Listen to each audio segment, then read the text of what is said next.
Здравствуйте. А куда перешли все участники? Правильно, это секция 3, да? Здравствуйте.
Здравствуйте. Скажите, пожалуйста, это третья секция здесь?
Hocam henüz başlamadı. Ben buradayım.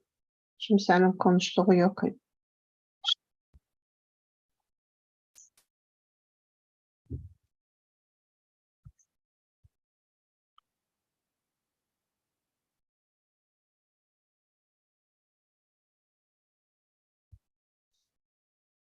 Hocam merhabalar. Merhaba hocam, merhaba. Herkese merhabalar. Geçmiş olsun, geçmiş olsun hocam. Sağ olun Nasılsınız? hocam. İnşallah ben atlattım sayılır. İşte Ay, birazdan da Özge ile oğlanı çok şükür. hastaneye götüreceğim. Bir kokteyl yaptırdım kendime. Kokteyli biliyor musunuz bilmiyorum. Evet, O ayağı kaldırdı dün. ayağa kaldırıyor yani. Kaldırdı, Tamam. kaldırdı. İşte şimdi Aha. Özge'ye de yaptıracağım. Ona gideceğiz. Oğlan uyumadı. Gece ona götüreceğim. Hocam burada Geçmiş olsun herkes için. çok teşekkürler hocam inşallah. Burada bir hocamız ismi de okuyamıyorum ben Rusça. Orada ismi var. Altta Rusça yazıyor Kiril alfabesiyle. Şimdi Katılımcılarda ben Madina нет, yok. Janara Kultanova var. evet Doğru galiba. mu? Janara Yes, Konuşuyor yes, Kultanova. it's me. Yeah, Mian. Merhaba, merhaba. Merhaba. Ha, konuşuyoruz Merhaba. biz. Türkçe biliyor mu bilmiyorum. Ben Rusça bilmediğim için Biraz yanıt biliyorum. veremedim. Bilmiyorum. Bilmiyorum. Ben de Rusça bilmediğim için yanıt veremedim. Kusura bakmayın. Burada oturum %100 İngilizce olacak hocam. Öyle mi? Tamam hocam. İngilizce olacak. Dün de İngilizce oldu. Rusça bir konuşma oldu yalnız. Yani Tamam. İngilizce konuşmalar. Türkçe veya Azerbaycan dilinde de var ama biz bilim dili olarak yazdık yani. Evet, işte hocamız Rusça sorunca ben de yanıt veremedim. Mahcup da oldum Rusça. Merhaba, Lara da Merhabalar. burada. Günaydın, merhaba. Agabekova da burada. Hocamız burada. Türkçe Merhaba. biliyor hocamız. Merhabalar, herkese günaydın. Doğru mu? Günaydın. Kusura bakmayın böyle sakallarla makallarla gördüğüm için biraz rahatsızlıktan dolayı yataktan kalkıp buraya geliyorum. Özür dilerim onun için hanımlardan, herkesten. Hocam Bizim açık. oturum açık. Şimdi Lara konuşmacıları şimdi tanıtım. Evet hocam. Laura- Başlayalım mı hocam? Başlayalım mı? Olur Loracığım. Hocam Lora'nın sanıyorum bir süre sonra işi var. O da ayrılmak Biliyorum. durumunda kaldı. Söyledi. Söyledi. Tamam hocam. Evet. Orada artık top sizde orada hocam. Bizim Zuhal Tamam. teknik şeyde yardımcı olacak size. Yeğenim. Tamam. Şimdi ben oturum şeyini ona vereceğim. Ben izninizle bir hastaneye gidip geleceğim. Gelince buradayım hocam. Geçmiş olsun hocam. İnşallah. Geçmiş teşekkürler. olsun hocam. Çok teşekkürler. Görüşmek üzere herkese. Görüşmek üzere. Görüşmek üzere. Ha, bu ara tamam başlayalım mı? Başlayalım mı hocam? Siz nasıl isterseniz. Tamam. Tamam. Tamam. Öyle. Tamam. Sayın Kongre Eş Başkanları, değerli katılımcılar ve sevgili konuklar, 6. Uluslararası Farkındalık Konferansımızın 2. gününe hoş geldiniz diyor. Sizleri saygı ve sevgiyle selamlıyorum. Sizleri tekrar aramızda görmekten mutluluk duyarız. Dünkü konuşmacılarımız, oturumlarımız çok başarılıydı. Ve hepimiz için tekrar verimli ve başarılı bir kongre olmasını dilerim. I take the pride in welcoming all the attendees to the second day of our conference. We are more than happy to see you all among us. Yesterday, we had a successful conference with successful sessions, and I wish you the same for today. So I would like now to give the floor to Assistant Professor Shazira Agabekova from the Department of Kazakh Language and Turkic Studies, School of Science and Humanities. Before I would like to introduce her shortly, Professor Agabekova is a member of the Terminology Working Group under the National Commission for the Translation of the Kazakh Alphabet into Latin script. She is member of National Onomastic Commission. She is also the owner of educational grant on practical course of the Arabic language, grant holder of the Egyptian Fund for Technical Cooperation with the CIS countries at the Foreign Ministry of Egypt, recipient of the Presidential Scholarship Bolashak, and the author has more than 70 scientific works, including 1 monograph and 2 textbooks.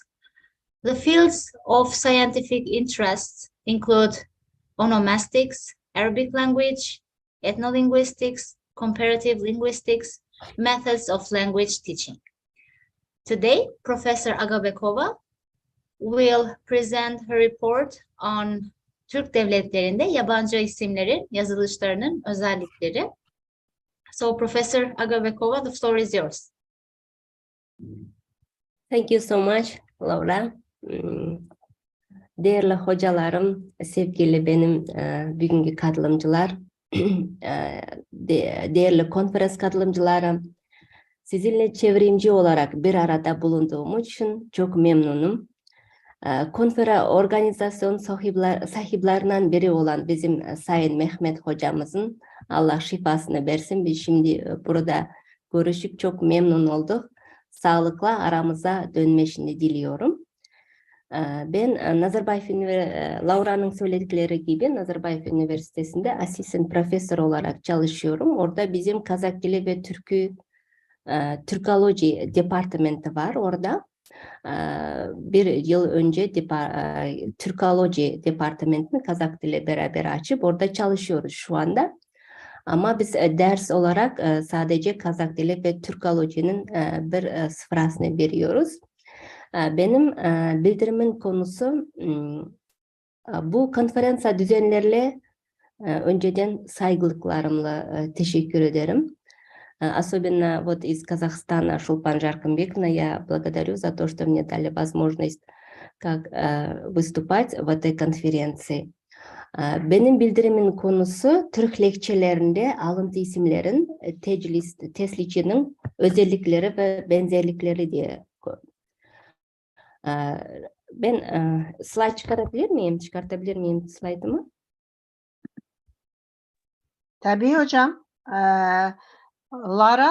Laura, görevi verdiniz mi bana? Laura. Hocam, Çıkarabilirsiniz. evet. Hoca da ekran paylaşabilir. Hoca da mı? Aha, hoca yani evet ikiniz de Ben buradan paylaşabilirsiniz. çıkartmayayım ya. Burada ben Ben şimdi şu anda bir dakika.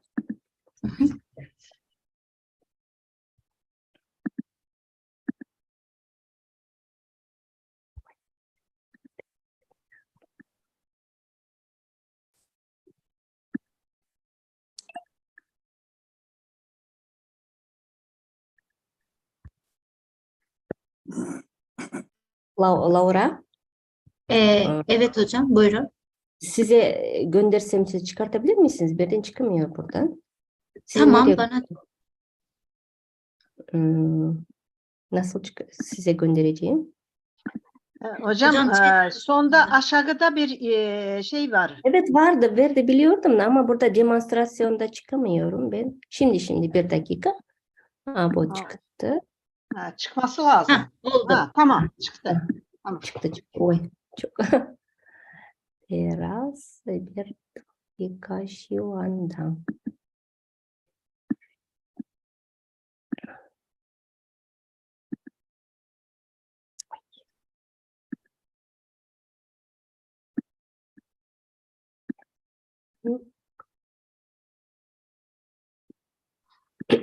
Slideshow'a gideyim. Hı hı. Böyle çıkartayım. Kusura bakmayın hocalarım. Tamam, buyurun. Bu küreselleşmenin etkisi devletler ve içinde yaşayan halklar arasındaki ilişkiyi artırmaktadır. İnsanlar arasındaki iletişim dil aracıyla gerçekleşmeye doğaldır. Dilin sözcük dağarcığında özel adlar mutlaka olur. Dünya dillerinin sözlük fonunda cins isimlerine nazaran özel isimlerin daha fazla olduğu bilinmektedir. Bir dilin isimlerinin başka bir dile aktarıldığında hangi yasalara uyduğu, hangi yazım değişiklikleri ve yazım kurallarına göre nasıl telaffuz edildiği gibi sorular ortaya çıkar. Bu bağlamda Türkçe konuşan ülkelerde bu fenomenlerin nasıl gözlemlendiğinden bahsetmek istiyorum. Çağdaş dünya haritasında Türk kökenli uluslar tüm kıtalarda yaşamaktadır.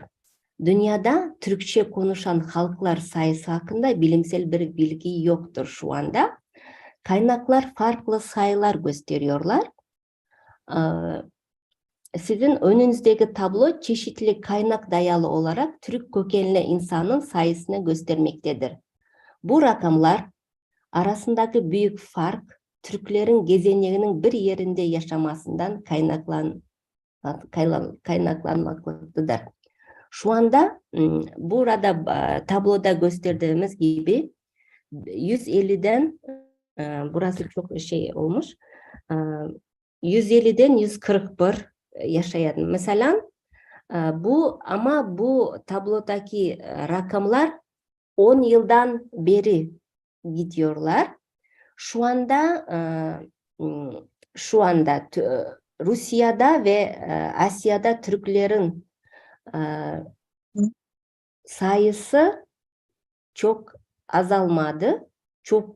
Çokluğunda onlar gösteriyor. Onun için ben düşünüyorum gelecekte Türk devletlerinin sayısı çok inşallah büyür diye. Türkçe konuşan resmi 6 bağımsız ülke var. Azerbaycan, Kazakistan, Kırgızistan, Özbekistan, Türkiye. Kuzey Kıbrıs Türk Cumhuriyeti dahil edersek 7'dir. Ayrıca dünyada Türk kökenli halklar 5 ülkede özellikle sahiptir. Özelliğe sahiptir. Rusya, Çin, Ukrayna, Moldova, Moğolistan. Dünyanın dört bir yanındaki Türk ulusları birkaç alfabe kullanmaktadır. Türkiye, Azerbaycan, Türkmenistan, Özbekistan, Avrupa'daki Türk kökenli ülkeler Latin alfabesini kullanıyorlar. Bu Kazakistan, Kırgızistan, Rusya Federasyonu'ndaki, Moğolistan'daki Türk özellikleri Kiril alfabesinde. Çin ve İran'daki bizim Türk ulusları Arap alfabesini kullanıyorlar. Bu sunumumuzda Türk kökenli olarak adlandırılan devletlerin dillerinde konferanstayım, tez değil. yabancı dillerden alınan özel adlarının asimilasyonundan bahsedeceğiz. Bir dilde günlük konferans için kullanılan yabancı kelime alınırken beraberinde yabancı özel adlar da alınmaktadır. Bir dildeki yabancı özel adların imla meselesi her zaman tartışma konusu olmuştur. Türkiye Cumhuriyeti 1928'den beri Azerbaycan, Özbekistan ve Türkmenistan ise 1991, 1992, 93 yılından beri Latin alfabesine geçtiler. Kazakistan ve Kırgızistan ise Kiril alfabesine buraya kadar, şimdiye kadar kullanıyorlar.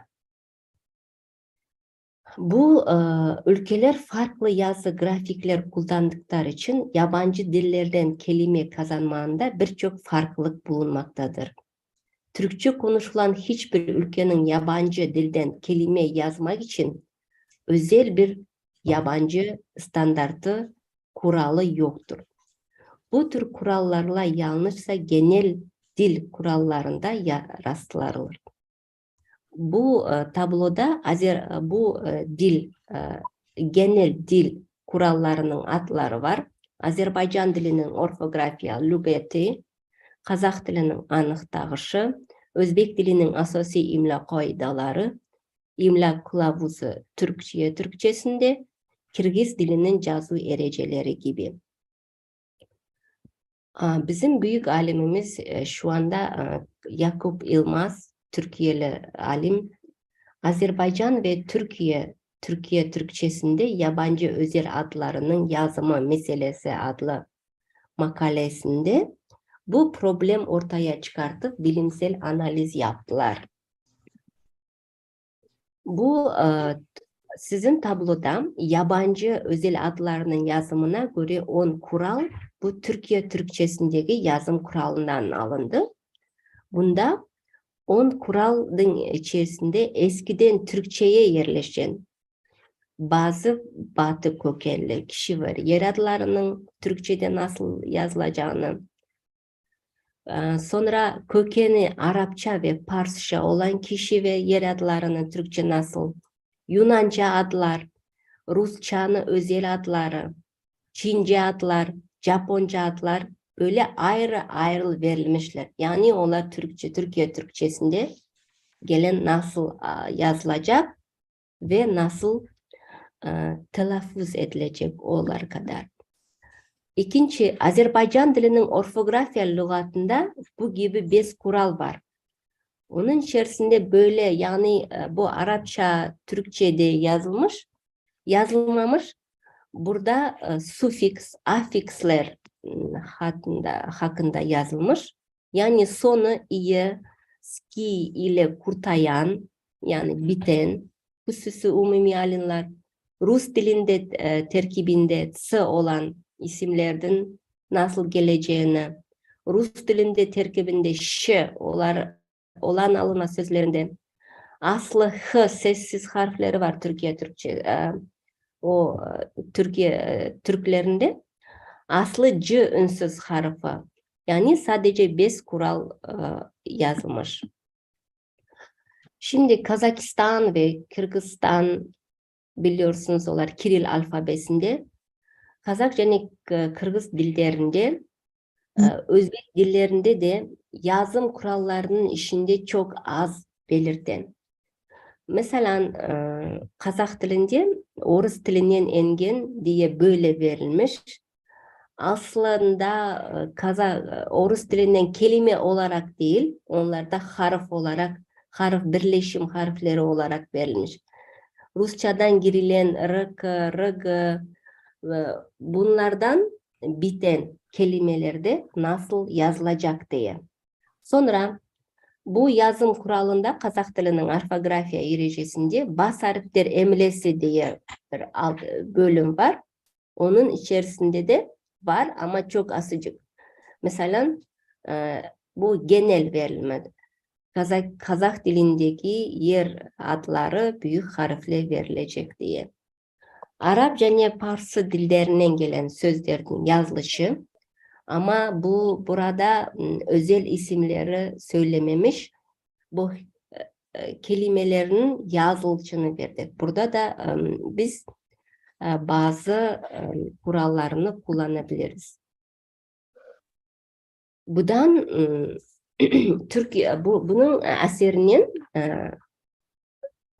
Kazak dilinde özel isimlerinin şu anda gazetelerde, bu internet saytlarında bir isminin çeşitli varyantları var.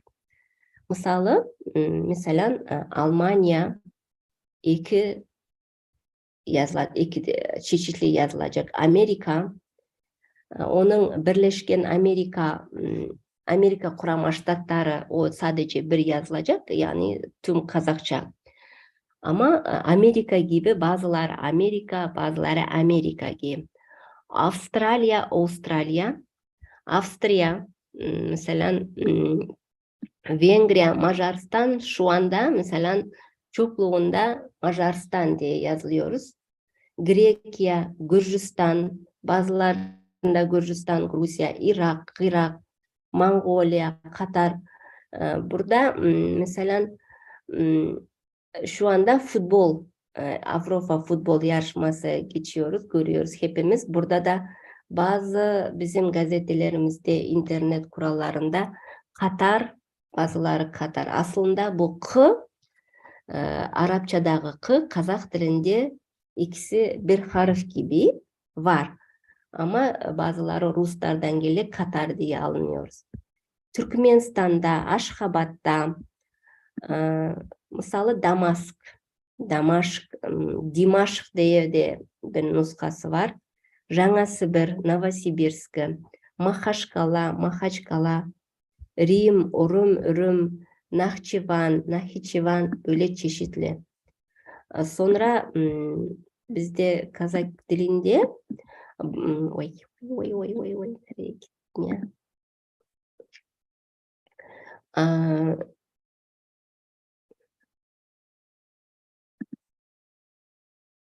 Görülüyor mu bende? Çıktı. Hayır, Sayın. yok. Görünmedi, gitti. Tekrar girmeniz lazım. Ha, tamam. Sonra ulus adları var. Mesela Alman, Nemis de Almanya'da. Alman diyor, bazıları Nemis yazıyorlar. Azerbaycan'da da bu çok farklı yok ama bir harflerinde. Başkurt, Gruzinlerde bazıları Gruzin, Gürcü varyantları. Düngen, Cahot, Saha, İnguş, Unguş, Evri, Joyit diye, Kars, Korey, Kürt, Kurdu. Bu özel adlarının telaffuzunda da farkları var. Mesela o harfi Kazak dilinde Ruslardan gibi bazı kelimelerde A okutuluyordu önceden. Şu anda yeni orfografiya kurallarında o gibi okutulması yazılmış. Onun için biz Kore diyoruz. Ama bizim çokluğunda yaşlı insanlarımız Kore diye onu A gibi böyle biraz çeşitli farklar var.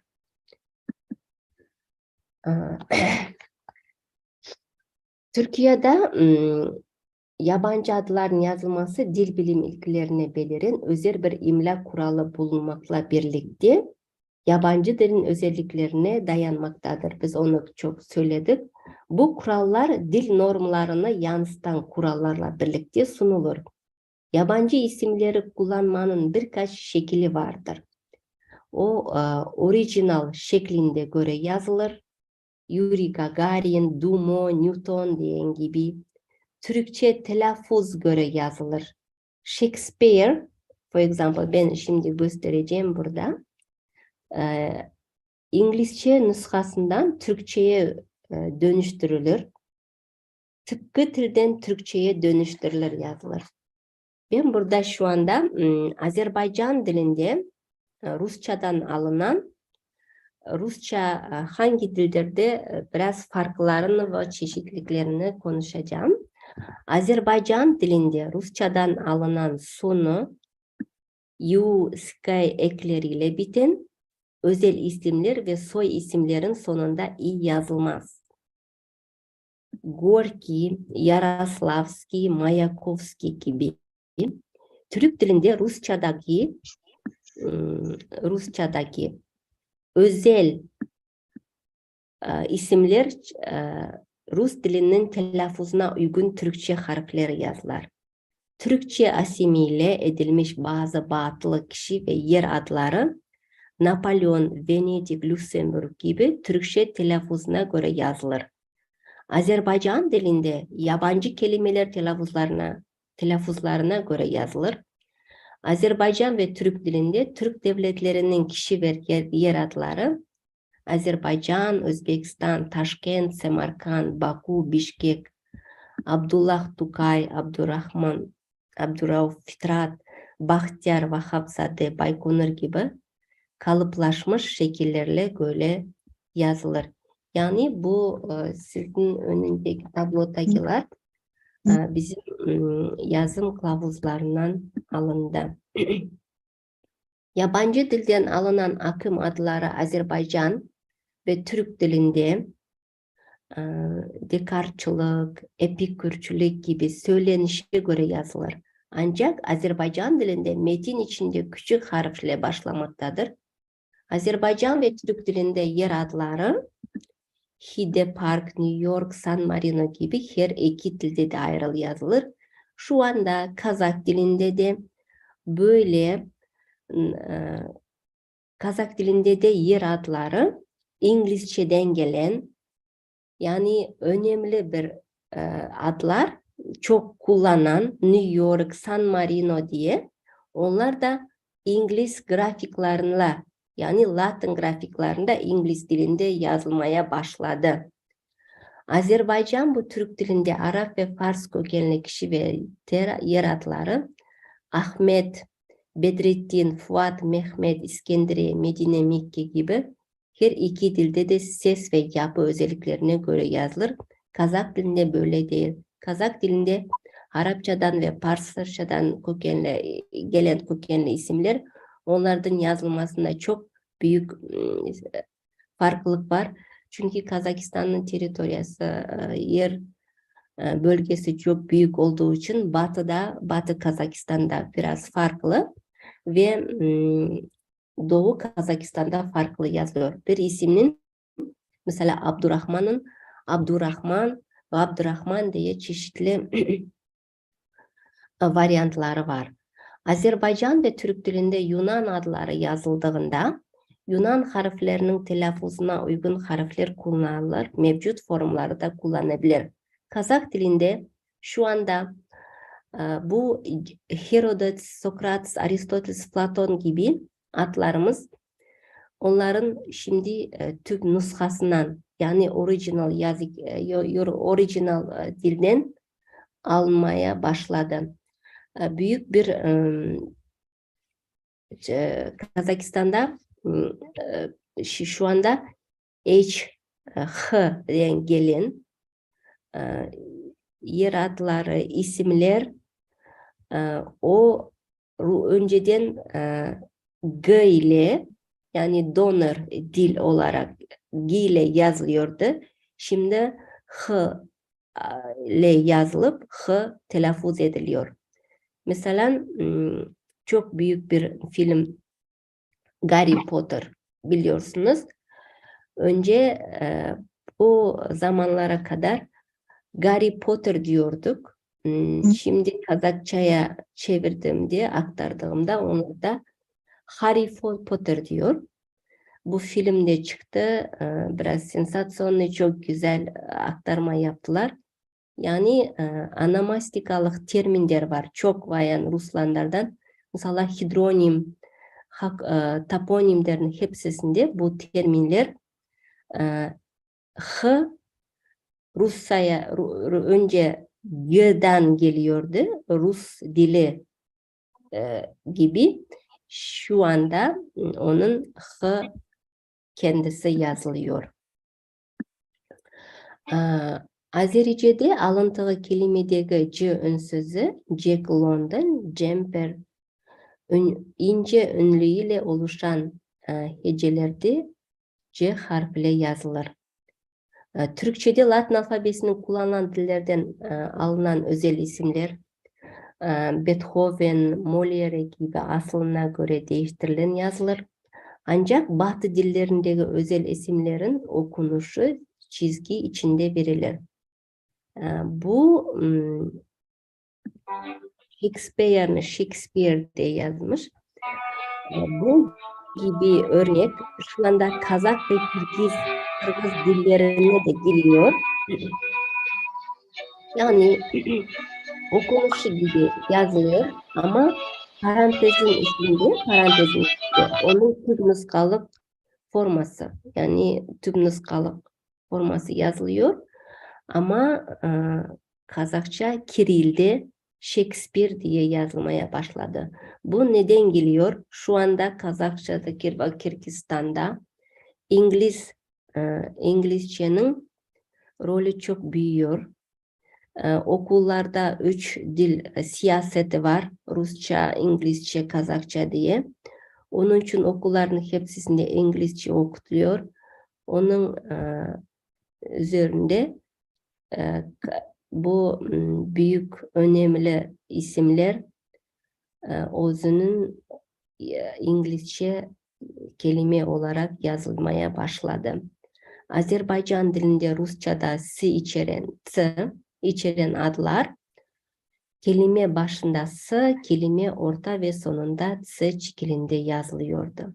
Türk dilinde Rusçadan alınan özel isimler Çaykovski, Çehov, Kurbaşov, İlminski, Malov, Tolstoy gibi Kiril harfinin telaffuzuna uygun Türk harflerle yazılıyor.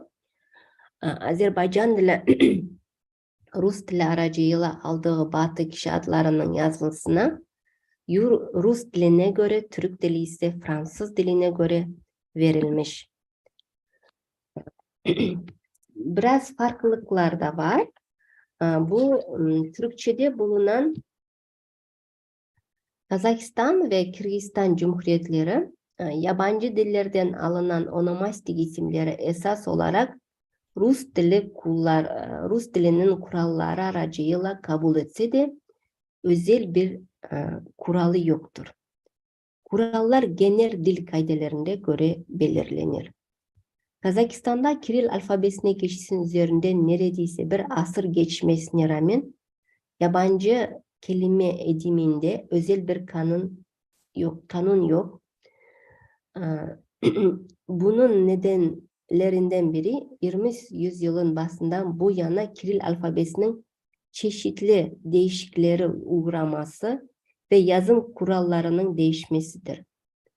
Alaş aydınlarının yazdığı ders kitaplarında yabancı isimler olabileceğini Kazakça telaffuza göre yazılmıştır.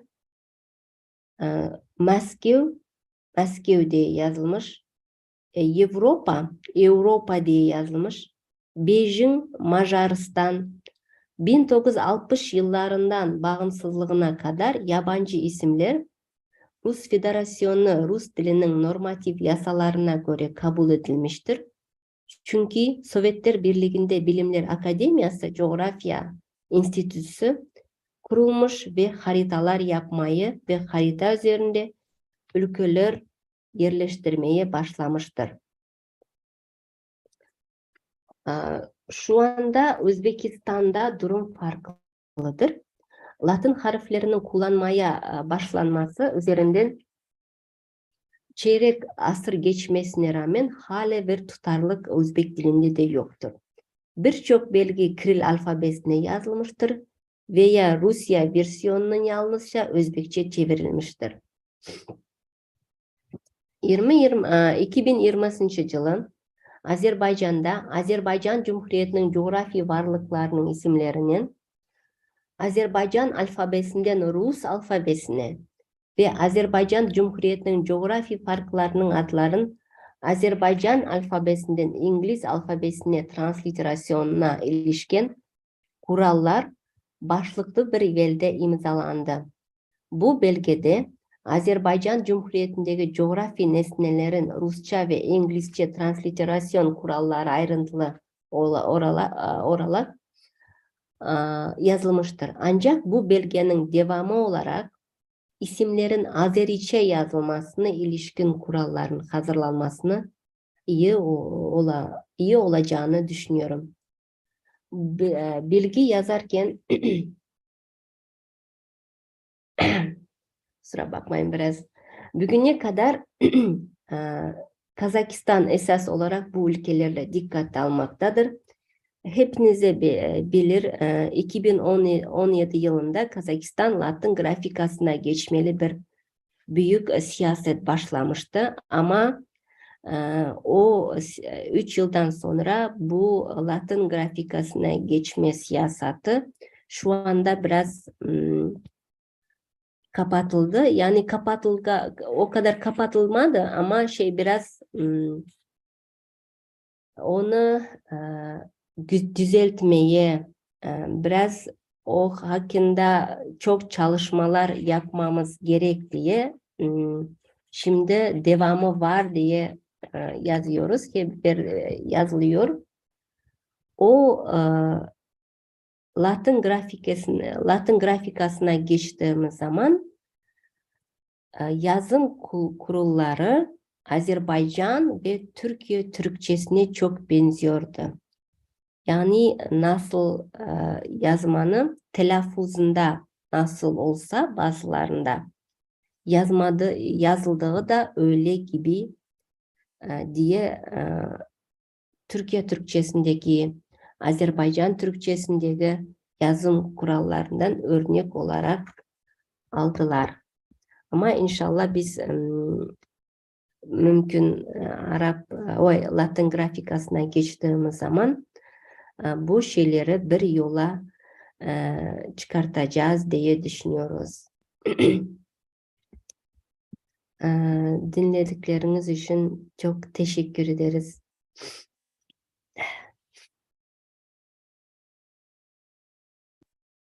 Çok sağ olun hocam. Teşekkür. Çok önemli bir konu aslında. Doğru.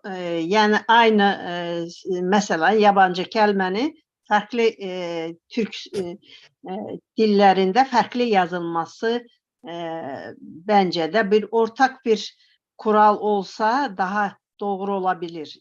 Ya bu farklı Türkçelerde küçük farklı telaffuz farkları olabilir. Ama bazen çok farklar olabilir. Mesela Azerbaycan sözü Kazakça "ene" yazılır. Azerbaycan veya Azerbaycan. İki versiyonda gördüm ben. Yani bunun Evet. bir kuralları olması çok doğru olar diye düşünüyorum. Sağ olun. Teşekkür ederim. ederiz. Şimdi bizim bu bizim oturum başkanı. Oturum başkanı bir programda ben yazılmıştım ama Madina Madina mı yardım edecek? Doğru mu? Madina mıydı? Rada, selamat Madina. Selamun aleyküm Madina. Tamam, söz sizde o zaman. Teşekkür ederim. Sağ olun. Now, good day, everybody. We are going to continue this session. And now we invite to have a presentation, Janara Kultanova, with the topic Actual Tendencies Studying of Gothic in Russian Literature. Janara? Yes, it's me. Okay, please. One moment.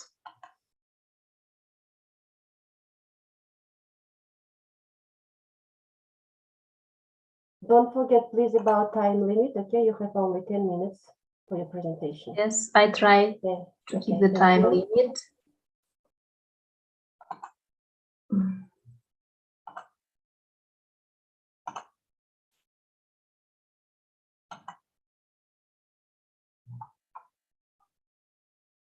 I'm looking for my...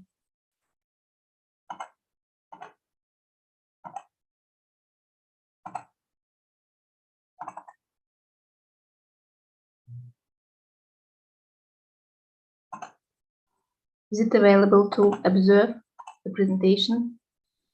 Not yet.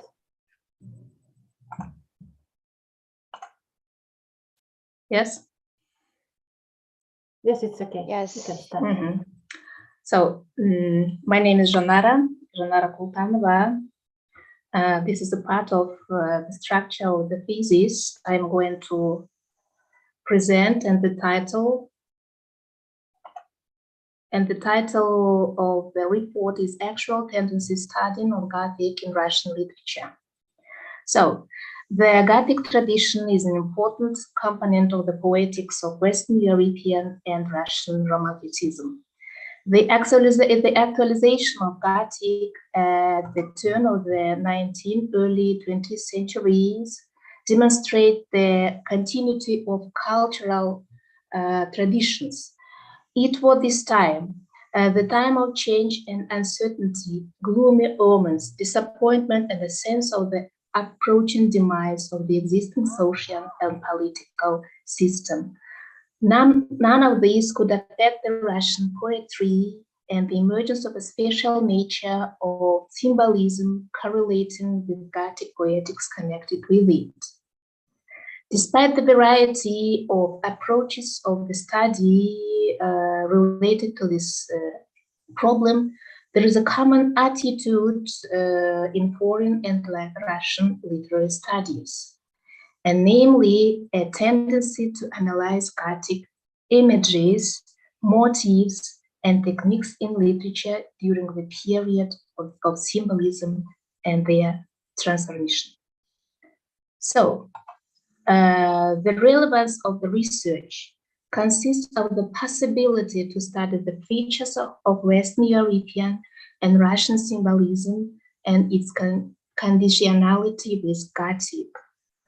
The purpose of the research is followed to characterize the identity of Gothic genres in Russian and Western European literature, and to achieve the purpose of the research, there are the following tasks are defined: to study the uniqueness of Russian symbolism, to consider the specifics of the Western European Gothic tradition, to discover the connection of Gothic with the fantastic realism of Fyodor Dostoevsky. So, the richness of the symbol and its open polysemy based on mythological, religious, philosophical, and atheistic views about superreality became incomprehensible in its essence. The moral, philosophical, and atheistic principles of symbols, which are given on PowerPoint presentation, closely related to the idealistic philosophers like Schopenhauer, Immanuel Kant, Nietzsche, Hoffmann, and others. The symbolists are characterized by a willingness to penetrate into the mysteries of being and consciousness to foresee the visible reality of category of evil as an investigative cause and external demonic supernatural forces. They also the symbolists talked about their rejection of the bourgeoisie, of positivism, about the desire for spiritual freedom, about the tragic phenomenon, historical changes of the world. There are the characteristic features. A characteristic feature of literary Gothic is the theme of philosophy and world evil. The traditional these motifs are embodied in the image of a villain, who, according to Vadim Vatsuro, has devilish power. The image of demon villain is one of the most ancient and frequent in the literary world. At the same time, with the development of literature, the image of the demon villain has undergone a significant transformation.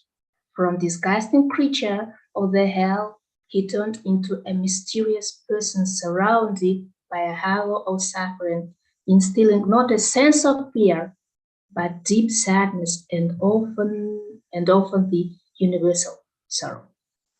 So, in our opinion, this image suffered from the most serious metamorphosis in the literature of the 20th century.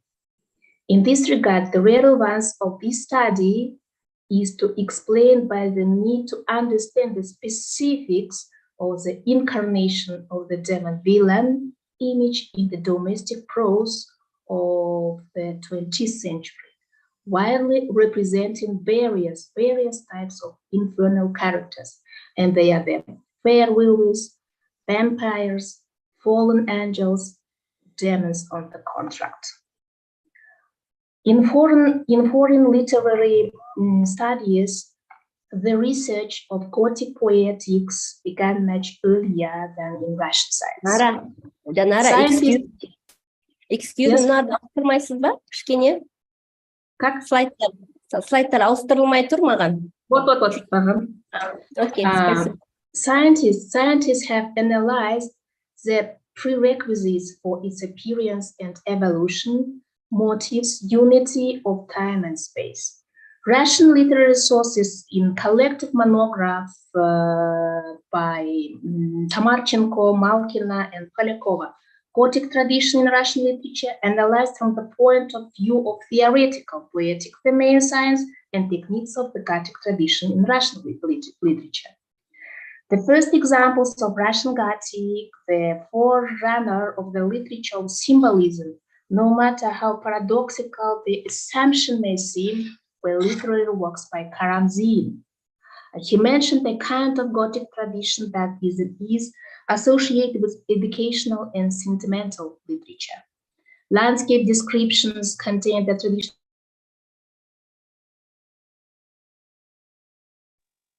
Вас не слышно? Анна Евгеньевна, проверьте, пожалуйста.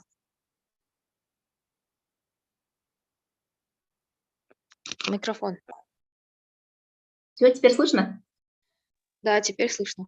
Of a terrible place. The writer's language and the style are very elegant, deep, and full of power of feelings, emotionality, and drama. The religious philosopher, poet, and publicist Solovyov had a great impact on the worldview of the symbolists who inspired Blok, Belly, Ivanov, Valmont, and many others. Solovyov emphasized the concepts of beauty, internal femininity. The symbolist following Dostoevsky argued that beauty is one of the only forces capable of saving the world. So, the Russian symbolists declared that Fyodor Dostoevsky was a brilliant writer, a deep thinker, and a unique artist. Turning to him, to Dostoevsky, the symbolists sought to strengthen the authority of their own ideological positions, their worldview filled with mystical idealism and the theory of art that arose on its basis, essentially religious. Symbolists emphasized Dostoevsky's penchant for mystical prophecies, proclaiming his the representatives of fantastic realism. Another significant distinguishing feature of Dostoevsky, his idea of fantastic realism, boundaries shifting of the real into the fantastic.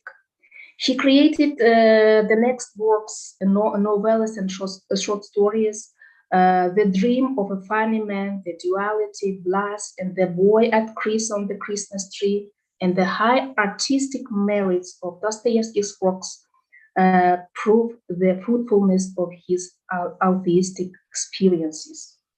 The deep meanings of Dostoevsky's fantastic realism depends on the imagery of human nature in borderline situations of a lost soul, tormented by obsessions.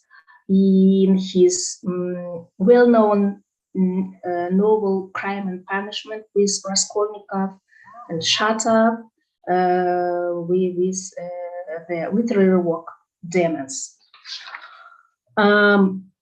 Therefore, Russian symbolists have given a new meaning to the role of personality, not only in creativity, but also in Russian reality and in life in general.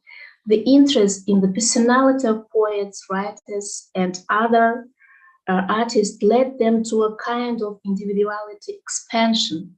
And this understanding of human personality is characteristic of all Russian symbolists. reflected in many articles and poetic practices. With Merezhkovsky, the poet plugged into the abyss of dark and unconsciousness, human psyche. Brusov penetrated into dark and secret feelings. Ballion sought to reflect in his poetry to desire for sensual changes, expressing his own understanding into the sensual understanding of the world. Another plot related to the internal in the world literature is a deal with devil. Its origins go back genetically to European and Slavic folklore and associated with the idea that the soul can be exchanged for some value from evil spirits. In Western culture, for instance, this plot originated in the folk, the story of Dr. Faust, and reflected the literary texts of Goethe, Hesse, Mann, Honoré de Balzac, Oscar Wilde, and others. In Russian literature, a deal with the devil as a plot model used by a wide range of writers like Pushkin, Gogol, Bulgakov, Chekhov, and etc. The authors also include this plot in their fantasy mystical novel, but again in transformed form. Turning to the Gothic genre, writers review the essential issues a human being's research of his own eye is, which makes like the comprehension of the limits of his and others, freedom as an overcoming fear of the present and the future. Another reason for the interest of Gothic is an area of discussion about the death, agony of the genre of the novel, Consequently, Gothic creations are built according to the same canon. The plots are most often similar, but every author contributes to the development of a genre in which fear and mystery prevail. Although in Russia, the Gothic novel genre not developed in its purest type, but in the Russian pre-Romantic or Gothic story, there are not only the main genre-forming elements of this type. The further development takes place due to the specifics of the artist's understanding of human individuality problems, and there is the access to the dialectic of the relationship between mind and feelings.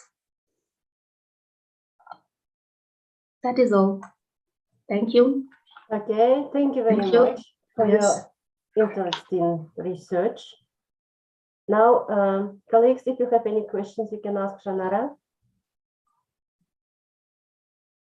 Yes, if you have any questions. Janara, if you take like an example only the Russian literature as it was declared in your title, why have you used the examples of Goethe, Hirsch, Mann, and Balzac? Yes, because it is correlated with the Western European tradition of Gothic, because Gothic was first appeared in European literature, and a little bit later, in European literature, it was formed for the first at the early 13th or 14th centuries.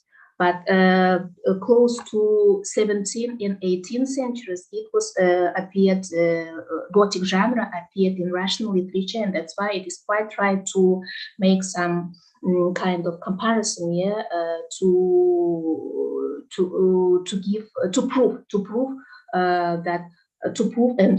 comparison that Gothic tradition of Western European Europe with Russian literature. Okay, thank you very much. Now, if you don't have any questions, we try to follow. We are going to invite Olga Chimigotseva from Kokshetau State University, named after Shokan Valekhanov, analysis on motivation of students in non-linguistic educational programs. Здравствуйте, уважаемые участники. Разрешите мне представить мой доклад на русском языке, так мы недостаточно времени имели к подготовке материала на английском. Я могу продолжить, да? Да, спасибо. Наше исследование звучит как уровневая дифференциация, как инструмент формирования учебной мотивации. И тема исследования была определена благодаря анализу нормативной документации нашего государства, Республики Казахстан. Это концепция развития иноязычного образования в Казахстане, это Болонская декларация, также стратегические документы развития Республики Казахстан, это стратегия Казахстан 2050, информационный Казахстан 2030. В связи с, то есть анализируя текущее состояние системы иноязычного образования и нормативной документации, были установлены следующие противоречия, которые заключаются противоречия между необходимостью обеспечения рынка труда специалистами международного стандарта и отсутствием принципов, на которых строится преемственность между вузом и рынком труда, между требованием государственных общеобязательных стандартов высшего образования и отсутствием учебных пособий с достаточной профессиональной ориентацией. Это противоречие между единством требований вузовской программы и различным уровнем базовой подготовки студентов, в частности, иноязычной обученности. И это противоречие между требованиями образовательной программы и сокращением количества часов, отводимых на обучение студентов иностранному языку. Иными словами, требования к специалистам значительно выросли, и в новых условиях система иноязычного образования нуждается в создании методологических систем, способствующих формированию профессиональной иноязычной компетенции. Уровень иноязычной обученности студентов настолько различен, точнее абитуриентов и студентов первого курса, что возникает необходимость поиска инструментов эффективного обучения иностранному языку с учетом индивидуальных характеристик. В связи с этим была выявлена актуальность исследования, которая обусловлена сменой идеологической парадигмы в современном техническом образовании и переходом к дифференцированной педагогике, исходящей из необходимости учитывать индивидуальные способности и потребности каждого студента, а также особенности его психологии, и все это необходимо с целью развития профессиональной и иноязычной компетенции. Далее. Говоря о мотивации, следует разобраться с личностно-ориентированным обучением, что такое дифференциация, в общем, с сущностными характеристиками. Личностно-ориентированное обучение – это такое обучение, которое, в центре которого стоит личность ребенка, студента, его самобытность, самоценность. Личностно-ориентированное обучение рассматривается многими исследователями, фамилии некоторых вы можете видеть на слайде. Дифференцированный подход, в свою очередь, как условие личностно-ориентированного обучения, способствует подготовке как слабоуспевающих, так и преуспевающих студентов с учетом зоны их ближайшего развития. В свою очередь, дифференциация имеет различные формы. В частности, в настоящем исследовании мы говорим об уровневой дифференциации.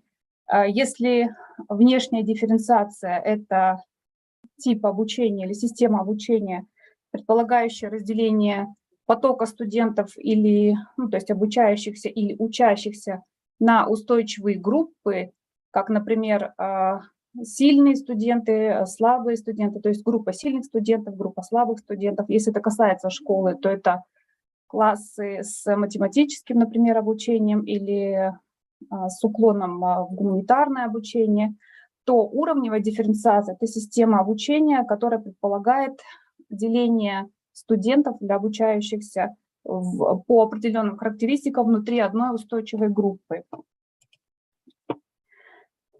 Таким образом, разновидность дифференциации, то есть дифференциация может осуществляться по следующим критериям: как по уровню обученности, так по содержанию образовательной программы, по психологическим характеристикам и интересам, и это далеко не весь список, который можно дополнить еще критериями.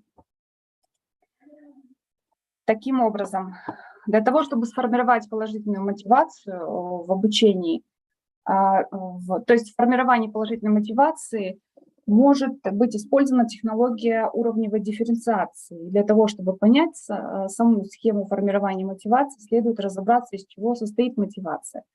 Мотивация включает в себя мотивы, это предмеченные потребности, которые обозначают то объективное, в чем эта потребность конкретизируется в данных условиях и в данный момент времени. А мотивация, в свою очередь, включая мотивы, является тем самым предметом, отвечающим данной потребности. Мотивация делится, в свою очередь, на внешнюю и внутреннюю. Внешняя мотивация определяется потребностями общества. Например, я хочу быть переводчиком, не хочу быть IT-специалистом, потому что это престижно, это полезная профессия. Эта мотивация, она далекая или дистантная, рассчитана на достижение конечного результата учения. Внутренняя же мотивация, формирование которой достаточно сложное и которая рассматривается в настоящем исследовании, она характеризует эту деятельность. И она является близкой и актуальной. Таким образом, обучение должно быть выстроено так, чтобы обучающиеся могли испытывать радость и положительные эмоции от достижения каждого шага. И это и будет формирование внутренней мотивации. Схематически формирование мотивации с использованием технологии уровневой дифференциации может выглядеть следующим образом. В рамках личностно-ориентированного подхода формируется технология уровневой дифференциации, что способствует формированию положительной мотивации обучения иностранному языку. Алгоритм организации процесса обучения на основе принципа дифференциации выглядит следующим образом в рамках настоящего исследования. Первым этапом обучения является определение критерий дифференциации, например, уровень иноязычной обученности. Следующим этапом должна стать системная диагностика по определенному критерию. Если мы берем иноязычную обученность, то это должен быть или placement тест, или, в общем, любой тест, который поможет преподавателю выявить тот самый уровень иноязычной обученности. Следующим этапом будет распределение учащихся по типологическим группам по результатам диагностики. Далее, следующий этап – это подбор способов дифференциации, то есть упражнения или тексты, или еще какие-то инструменты, которые понадобятся преподавателю для того, чтобы обучать студентов с различной степенью сформированности иноязычной обученности наиболее эффективно. Далее, 5-й и 6-й этап – это непосредственно реализация дифференцированного подхода и системная диагностика результатов обучения. Следующие слайды представляют подробное описание каждого из этапов, которые я только что упомянула вкратце. Также имеет большое значение педагогическая стратегия, которая должна быть подобрана в соответствии с типологическими группами обучающихся. Настоящий слайд представляет соотношение типологической группы обучающихся с стратегиями организации процесса обучения. Так, например, стратегия сотрудничества, которая подразумевает отсутствие детального или чрезмерного контроля со стороны педагога, которая могла бы быть применена к сильным обучающимся, условно сильным обучающимся. То есть это та группа обучающихся, которая не нуждается в постоянном контроле и которые скорее нуждаются в наставнике. В то время как стратегия поддержка могла быть применена к слабым обучающимся, которые как раз-таки нуждаются в постоянном контроле и в помощи со стороны педагога для того, чтобы систематизировать все их действия. Далее. Говоря о дифференциации, критериях дифференцирования обучения, я затрагивала был затронут вопрос психологических характеристик, то есть дифференциация по психологическим характеристикам. Или мы в настоящем исследовании рассматриваем когнитивный стиль или стилевой подход.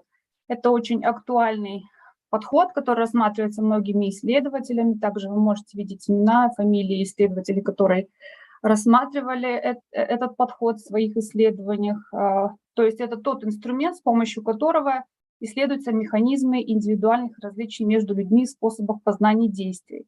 Как же это применяется, как это может быть применимо на уроках иноязычного обучения, например. Итак, как некоторые критерии, критерии когнитивных стилей, которые мы применяли в нашем исследовании, это были полезависимость, поленезависимость. Подробно можно найти, что подробно ознакомиться множество исследований. и ученых, которые рассматривают эти критерии. Например, полезависимые обучающиеся – это те, кто реагирует на внешнюю среду очень остро, это те, кто тяжело сосредотачиваются на изучаемом материале. Для таких обучающихся могут быть предложены задания на воспроизведение понимания и применения усвоенного учебного материала, носящие систематический характер. То есть эти задания должны выполняться систематически, в то время как для поленезависимых обучающихся выполнение подобных заданий должно рассматриваться на усмотрение преподавателя. Что касается этапов Ольга, у вас время. Ага, хорошо. Я подвожу итоги. Итак, формирование мотивации учения студентов вуза в процессе изучения английского языка может осуществляться при организации следующих условий. Это использование дифференцированного подхода в учебном процессе, активное включение каждого обучающегося в процесс, учебный процесс, обеспечение содержательного плана иноязычно-речевой деятельности, создание эмоционально-содержательной поддержки каждому обучающемуся и создание благоприятного психологического климата по взаимоотношениям с одногруппниками и преподавателями. Благодарю. Спасибо большое, Ольга, за вашу интересную тему. Вообще, я смотрю, вы прям затрагиваете здесь и педагогическую сторону, и психологическую сторону, да? И Да, еще и именно мотивацию рассматриваете. Скажите, пожалуйста, вот те стратегии, которые вы показали, они относятся к автору или это ваши собственные стратегии, которые вы разработали для вашего исследования? Стратегии педагогического влияния вы имеете в виду? Да, стратегия сотворчества, стратегия соруководства, вот то, что было перечислено вами. Нет, это не мое исследование, это скорее мы брали основные положения вслед за исследователем Артеменок Еленой Николаевной. Она рассматривает эти критерии как основные критерии сотрудничества с обучающимися. И у нее есть исследование, которое показало очень хорошие результаты, и опираясь на эти результаты, мы включили данную стратегию в наше исследование. Спасибо. Спасибо. Вопросы есть еще, коллеги? Можете задать вопросы, Ольге. Тема очень большая, его можно рассматривать со всех сторон, на мой взгляд. Спасибо большое. Спасибо. Если нет вопросов, мы продолжаем, да? Now we have another presentation. Nazirke Muhambetalina, sorry if I'm not mistaken in your pronunciation of your surname. Shukran Valikhanov, Kokshetau State University. Creative competence as a key competence of the 21st century. Nazirke, are you here?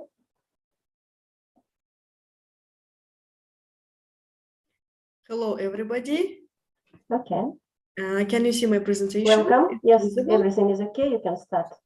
Okay, good morning, dear colleagues. I'm very pleased to see you today and participate in this conference. My name is Nazirke Muhambetalina, and I want to present my research on creative competence. So I am the first year doctorate student at Kokshetau Shukran Valikhanov University, which is one of the best universities in Kazakhstan and leading university in our region.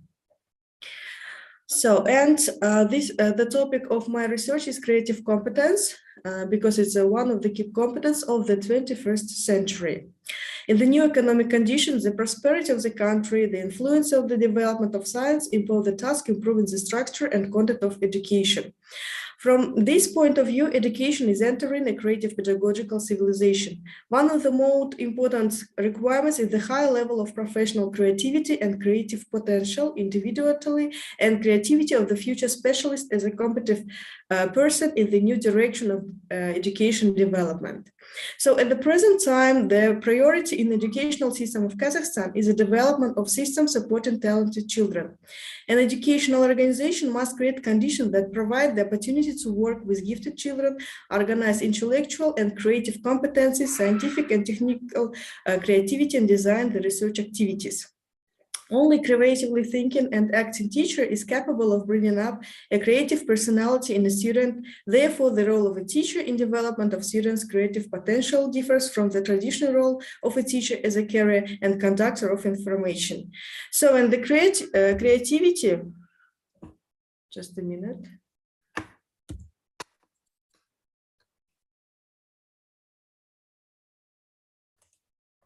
It doesn't move. Yes.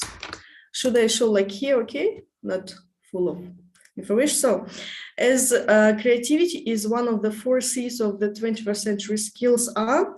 So, creativity is the giftedness, receptivity to new ideas, the ability to solve problems in an extraordinary way. A creative person has great advantages, compares favorably with the colleagues in the service. He is more interesting interlocutor. He knows how to find the way out of the most difficult situation, and creative person is more tolerant and it is balanced. So creativity means that human abilities, human capabilities can be manifested in activity, communication, in thinking, in feelings. So also creativity is given by Guilford, that natural resource and the force invested in stimulating creatively bringing high dividends to the whole society.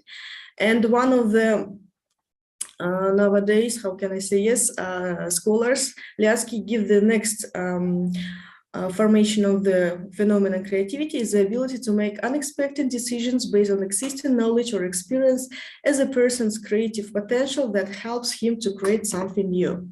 And if we talk about the approaches to study the phenomenon of creativity, we can take 4 of them, which was given by this scientist Cherelyanskaya. So the first approach is based on the idea of the absence of creative abilities. There is only the creative behavior. The second approach considers creativity as an independent factor, independent of intelligence. The third approach, representative, denies the creative process as a special form of mental activity and recognizes its existence as a structural component of the intellect. And the last approach, proponents agree with the representative of the second approach regarding to the independence of creativity from intelligence. They know tight time frames, and the only correct answer must be excluded from the creativity tests. So if we talk about the main criteria that form creativity, they are fluency, the speed, productivity, the ability to generate as many ideas as possible in a given amount of time. Flexibility is the ability to quickly switch from one task to another. It is adapting the changing task condition, find new solutions to standard problems. Next, originality, the ability to produce ideas that differs from the generally accepted one, find as many relationship associations as possible. Next, elaboration, it is the development of existing solutions to problems, the use of visual images while providing information. Next is metaphor, figurative and associative thinking. It is understood as the ability to create new non-conventional metaphors based on non-standard vision of an object or situation. Successibility is the ability to notice unusual elements and contradictions, sensitivity to unusual details. Resistance to closure reflects the ability to remain open to novelty and variety of ideas for a long time, to postpone the final decision long enough in order to make a mental leap and create an original idea.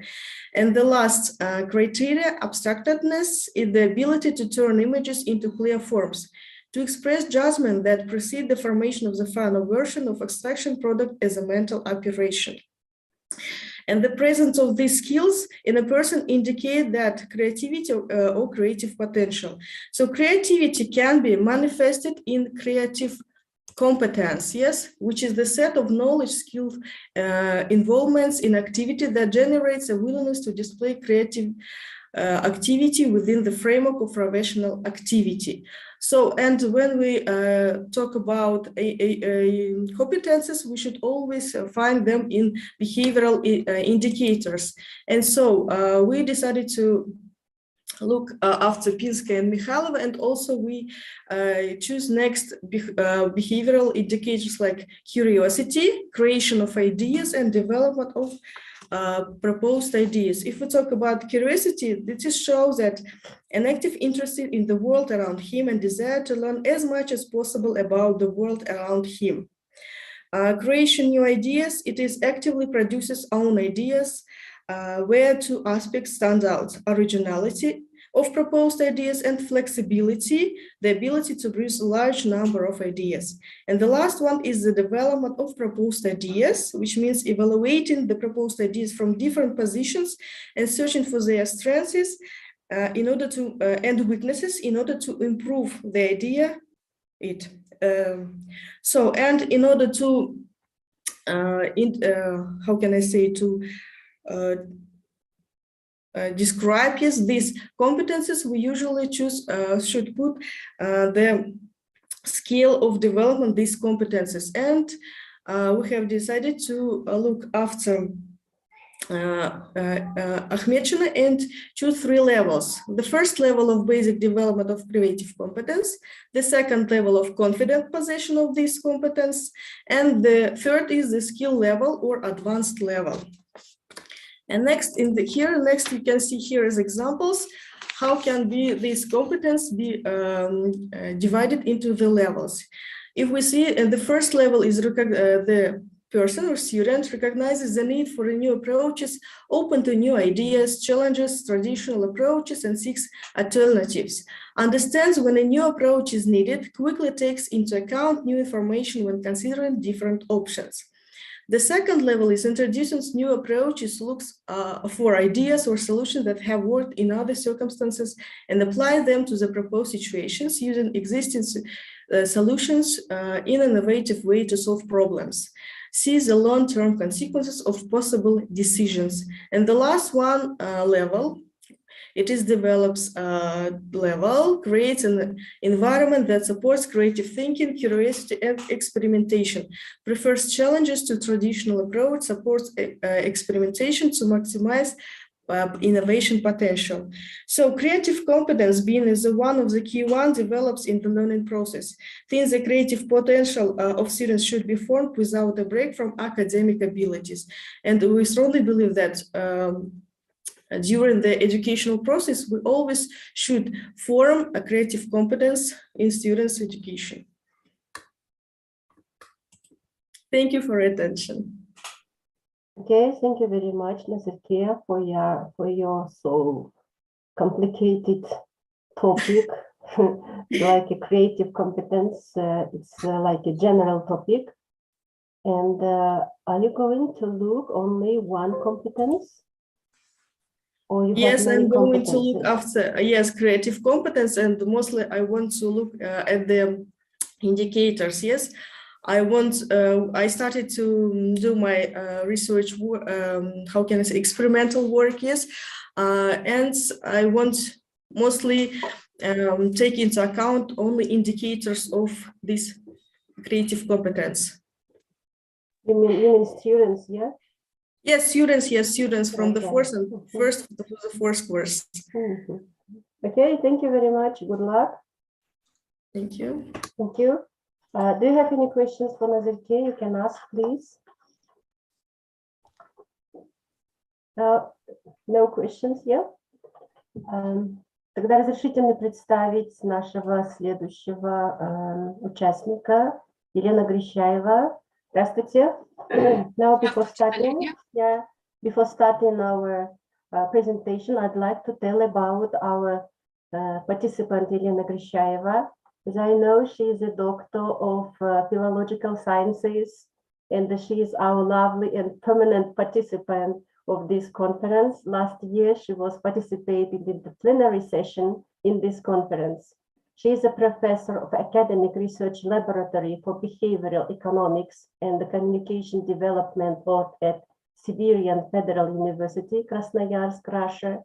She is equally examining conceptual and theoretical perspectives in modern educational context in the Russian Federation and worldwide, transdisciplinary framework for English as a foreign language, educational linguistics, and intercultural pragmatics in a multilingual world.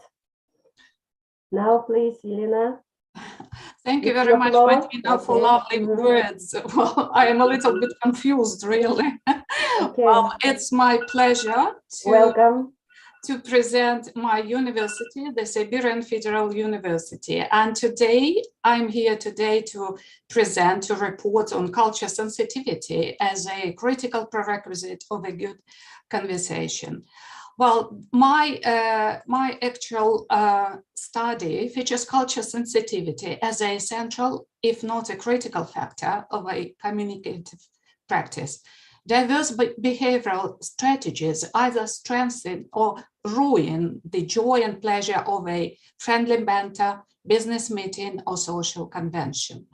The purpose and scope of the research deal with raising awareness of the fact that interlocutors' soft skills are no substitute for technical know-how, and that without that knowledge, people have little chance to be acknowledged in any societal setting. It's important to recognize that behavior makes sense throughout the eyes of the person behaving, and the logic and rationale are culturally explained. The contrastive conceptual analysis comes into play and explains cultural conventions as far as envisages the symbolic meanings of basic interpretative approaches to deciphering cultural constructs.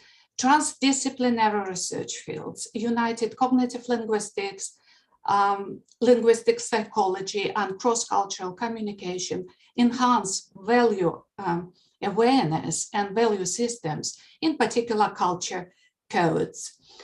The elicited and verified factors govern the mode in which the conversation develops. It suffices to confirm the fact that participants from different cultures may encounter troubles and misconception of daily conversational interactions and routine colloquial exchanges. Such constitutive elements as turn-taking during the speech act or established sense of hierarchy in some cultures, keeping silence or touching, may produce frustration and embarrassments for representatives of another culture. In many cases, a conversation is a conflict, but it's often a mutual collaboration of people seeking the same goal, to make everyone feel happy and satisfied at the end of it. As far as the language learning process must be contextualized both socially and psychologically, communication implies that there is now more emphasis on exposure and use the target language through the situational dialogue and practice.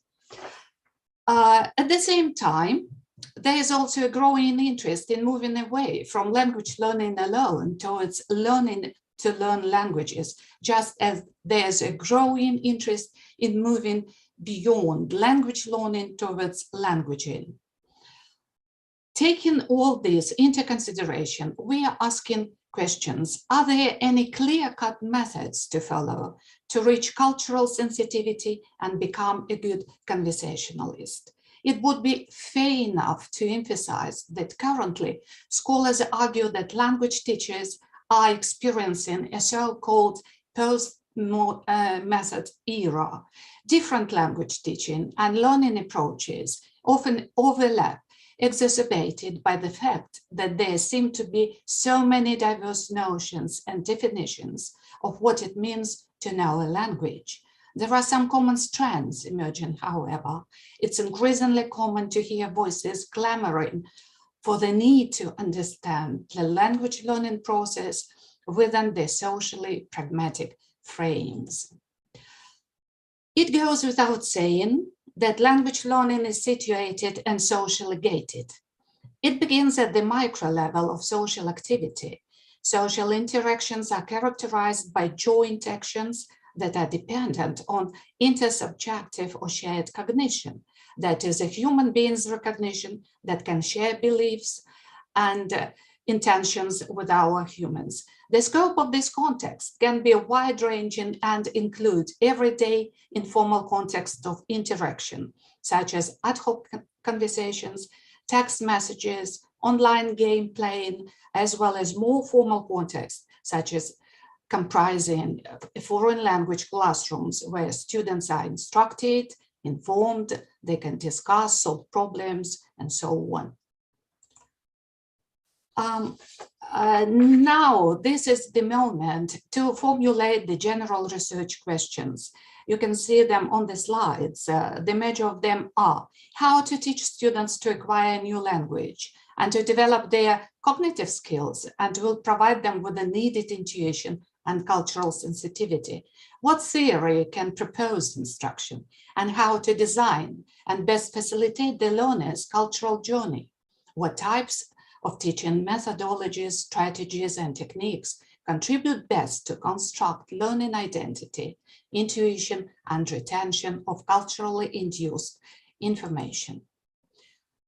David Crystal, a renowned and notoriously famous linguist, writer, editor, and broadcaster, explores in one of his latest books, Let's Talk, the factors that make possible to produce different kinds of talk, and put a strong emphasis on the rules speakers use unconsciously in their conversations. Speaking in a mother tongue, people think of conversations as spontaneous, instinctive, or habitual.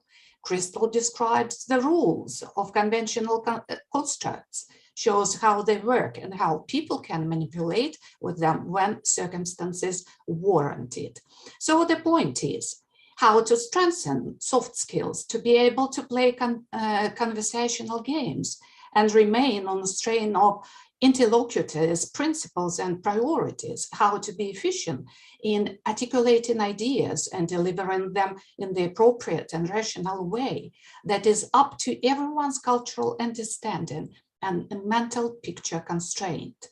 The culture code is unconscious, meaning we apply to any given thing. Therefore, codes, the meanings we give at an unconscious level, are different as well.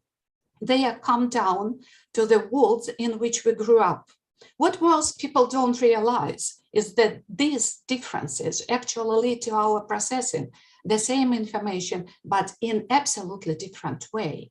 Revelations of the codes lead people to a new understanding of behavior, how it contrasts with behavior in other cultures, and what these differences mean for all of us.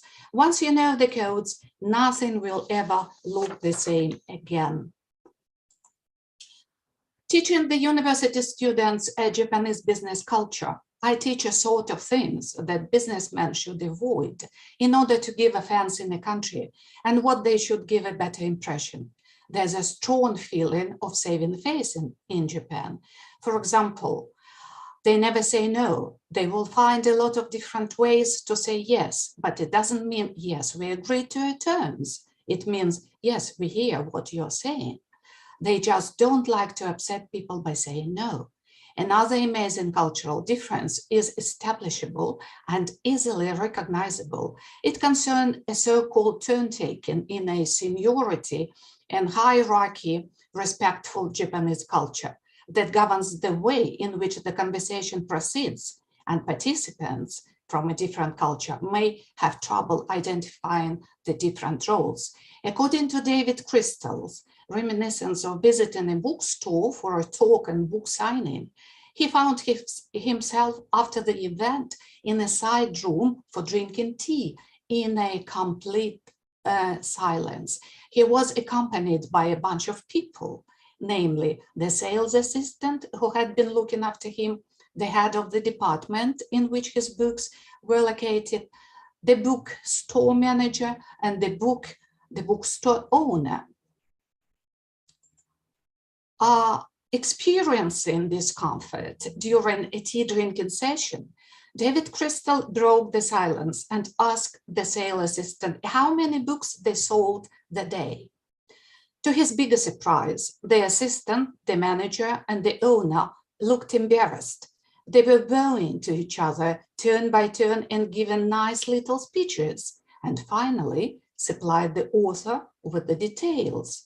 So the situational context in question taught the author the conversational hierarchy and the importance important role of silence. Here on this slide, you can see some highlighted conceptual words. Silence in Japanese culture is not just the absence of words or speech, it's a skill. It's seen by Japanese as a virtue.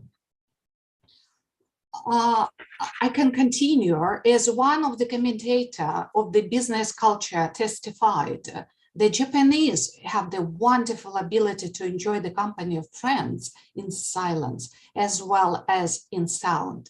In fact, they sometimes seem to be able to communicate far richer meaning with a pause than with a word. It's equally necessary to learn the rhythm and pauses of the culture in order to achieve the proper timing to contribute to the calm surface effect.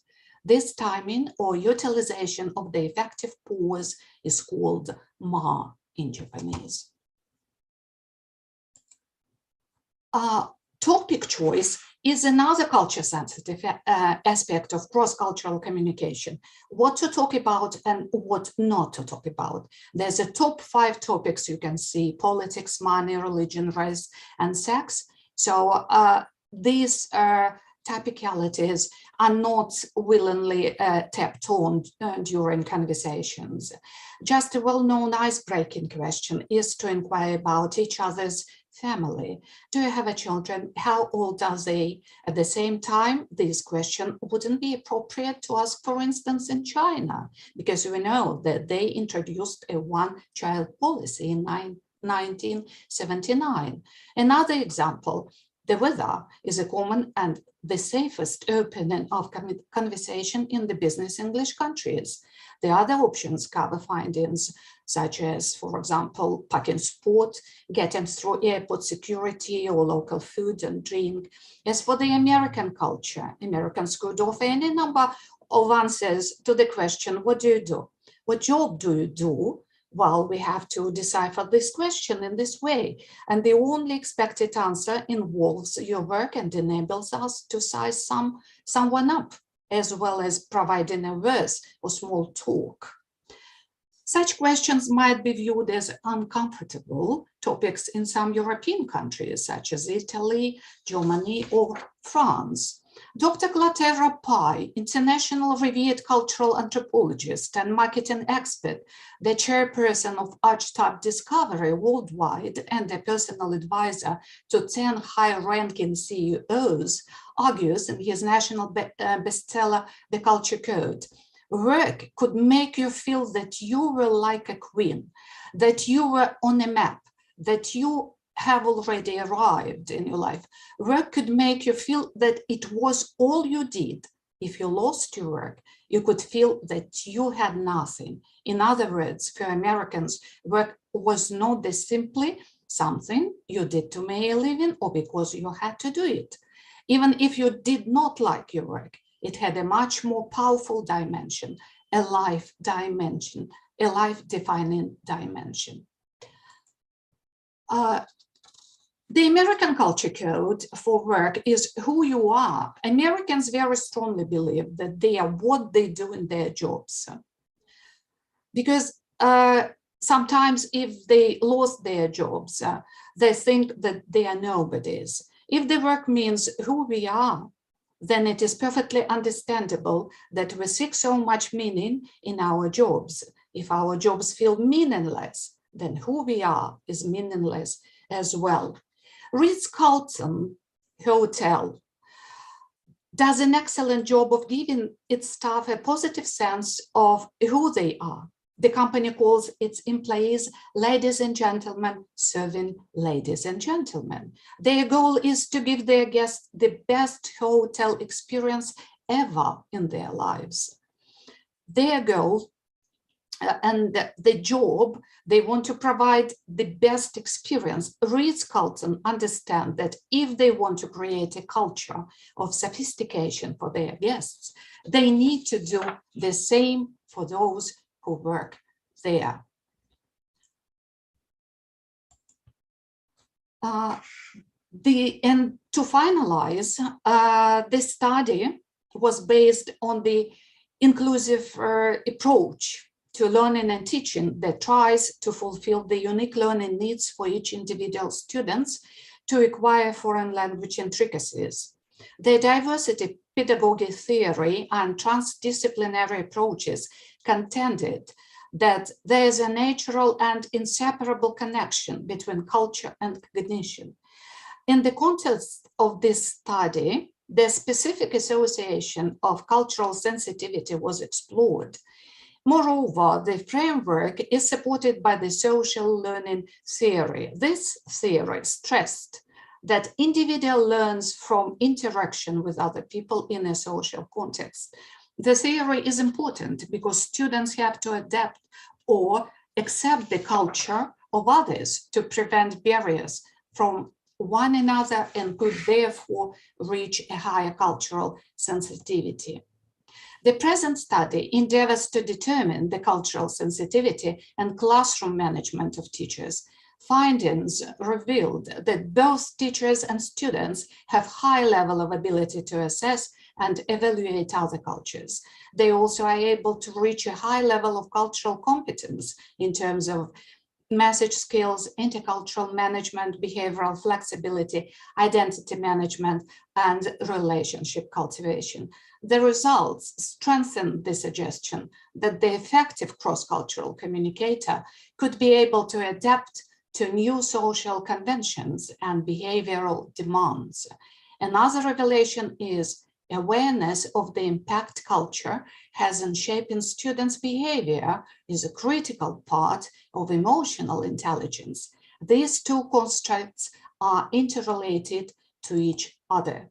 And as for the conclusions, the results revealed that students could demonstrate high level of ability to assess and consider other cultures.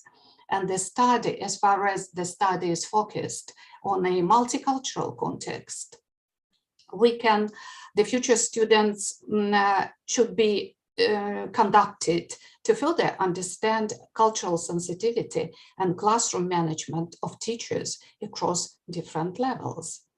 And conversation refer to behavior. We have to bear in mind this particular principle to the way people conducted themselves in daily lives, and describes a regular social occasion where people met to talk about different things. Thank you very much for your attention. Thanks. Thank you very much, Elena, for your so interesting presentation, because I agree with you that before going anywhere, we should know about the rules, how to behave ourselves in our country, Absolutely. what kind of questions can we ask, what you can't ask, yeah, and how to adjust in the environment. And what kind of recommendations can you give for students in order to improve their cultural sensitivity? You see, my only suggestion is just to be curious, because curiosity quotient is highly evaluated by our Western and Oriental colleagues. So not only like intelligence quotient or emotional quotient, but curiosity comes onto play. So, and I suggest to read not a bigger format books, but just very short extracts. When we are just learning or polishing some knowledge in this or that area, I suggest them to go on YouTube, to read some books, to ask questions, okay? So to be swift and agile, not to be afraid to get into deeper details. If you are curious, well, this is already a part of your future success. Well, this is my recommendation.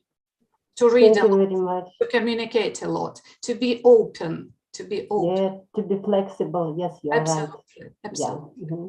Thank you very much. Now, colleagues, pleasure. if you have any questions. Thank you. Okay, thank you very much.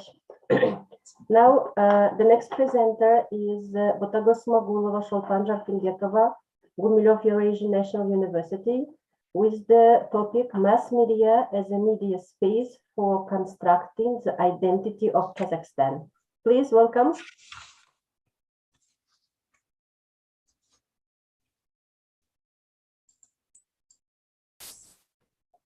Butagos, are you here? Okay. Thank you, Madina Jamburbayevna, for giving me the floor. Well, I have a great pleasure to greet the participants of the conference. Well, I'll try to demonstrate my screen.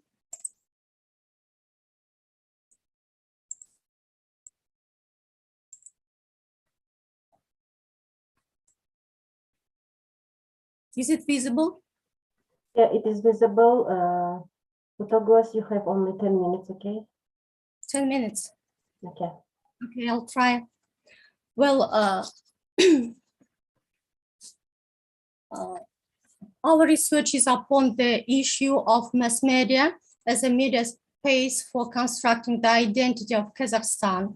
And this research was made with the help of Chopin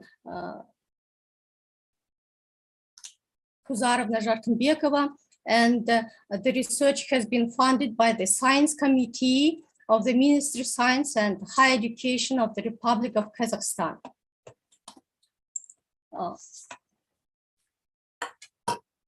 The 21st century information resource of network technologies is continuously being improved. Consequently, the media space has shaped a significant shift in the internet communication development. Accordingly, the logic is progressing that society is becoming pluralistic. The logic is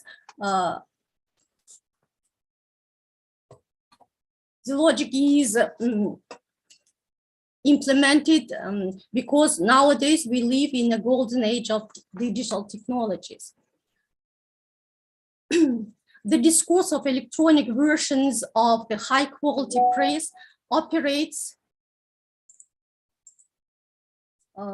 as the key communication source as well as an information tool, which is the dominant factor influencing public consciousness.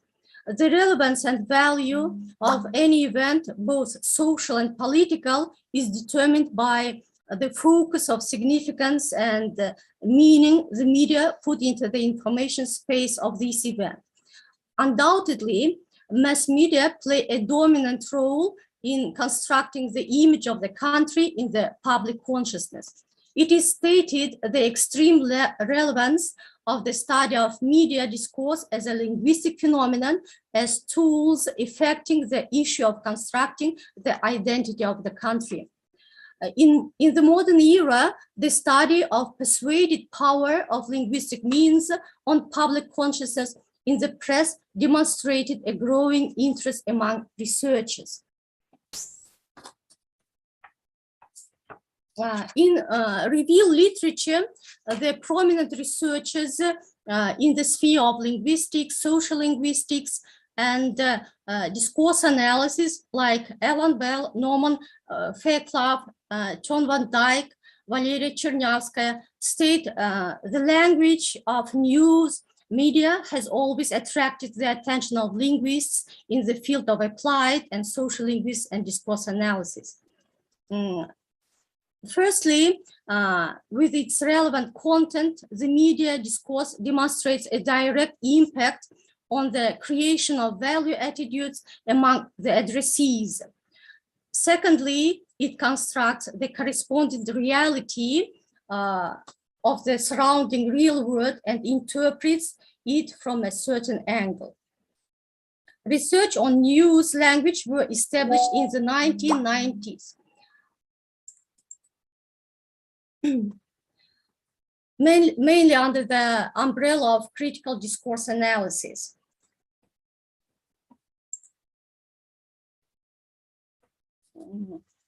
In media discourse, Fairclough aims to set out a framework for analyzing media language.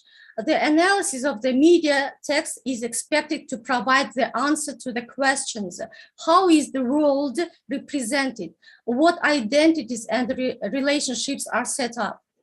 The process of selection and construction of representations, identities, and relationships raised the issue of ideology. And Fairclough calls his approach a discourse analysis of media. Чернявская, in her work, Text and Social Context, Social Linguistics and Discourse Analysis of Meaning Generation, stresses on the persuasive functionality of the medium, discourse as a cognitive process which reflects the strategic intention of the addresser as the center of information by linguistic means of persuasion and argumentation.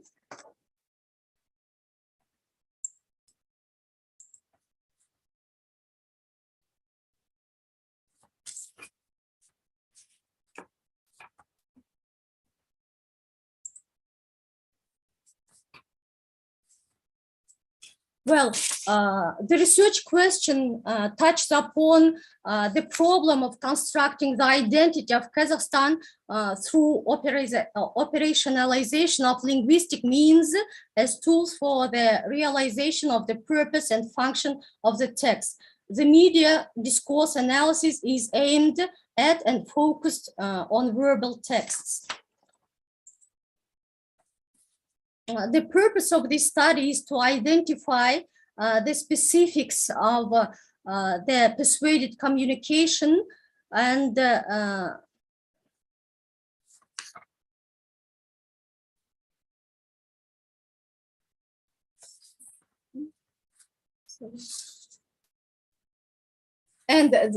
research object is Russian media discourse. We use the electronic versions of high quality press. As for the methodology, we use three methods: continuous sampling method, content analysis, and discourse analysis.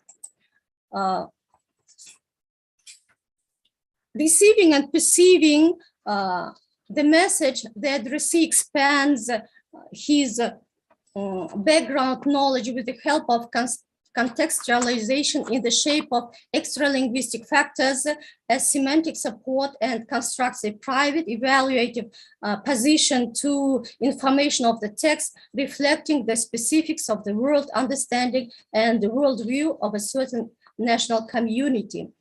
The persuasive functionality of the media discourse uses the architectonics of the textual space constructed in a certain conceptual design and implemented by linguistic means of persuasion.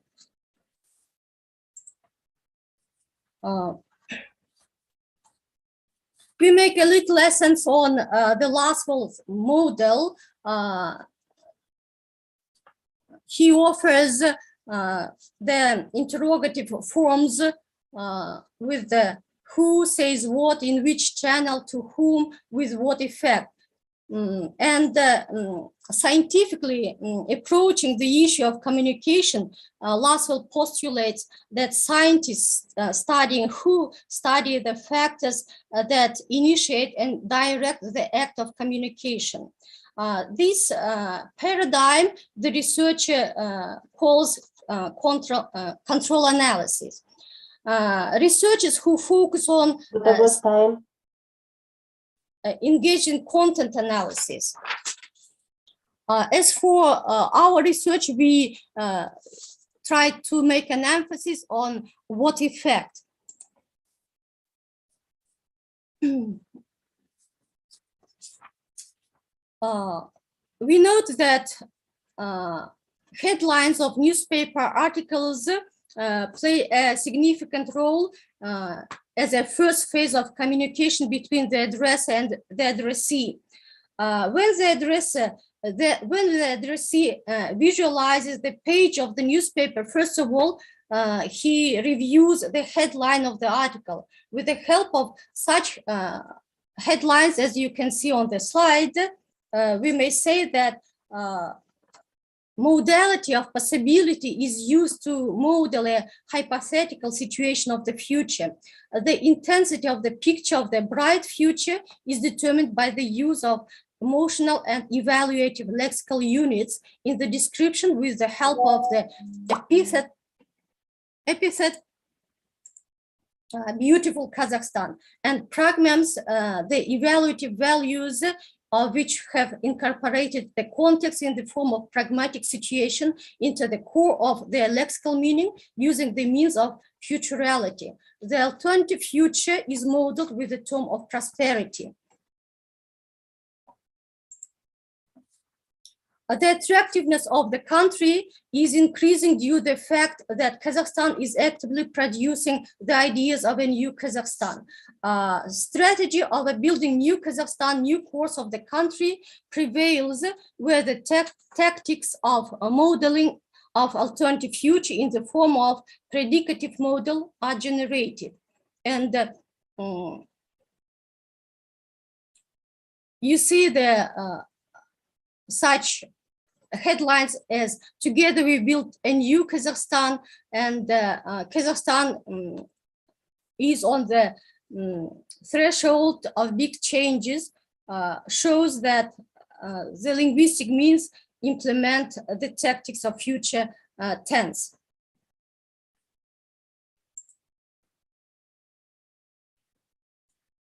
Discourse markers of problem modality using the image of political leader, and on the slide you can see the examples, the means of problem modality and what they or may not become reality. The modality of possibility as a category of the Russian language is a complex intersection of several modes: opportunity, probability, chance.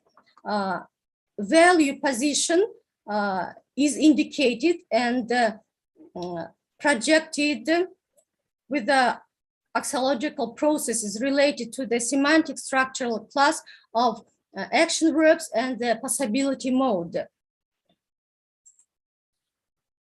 Technique of creating and constructing a positive image of the country is carried out with the help of evaluation characteristics. Evaluations on the evaluation scale. Tagos, your time is over. Please. Compared with in other countries and constructs the image of ideal country. Sorry. You see, the address use the evaluative characteristics using the verbs of action intentionally persuades the addressee. And here is implied the competitiveness of the countries. Another aspect is pragmatic markers. Usually they occur in the initial position of the sentence, but here the addressee uses in the middle of the sentences, in the middle of proposition.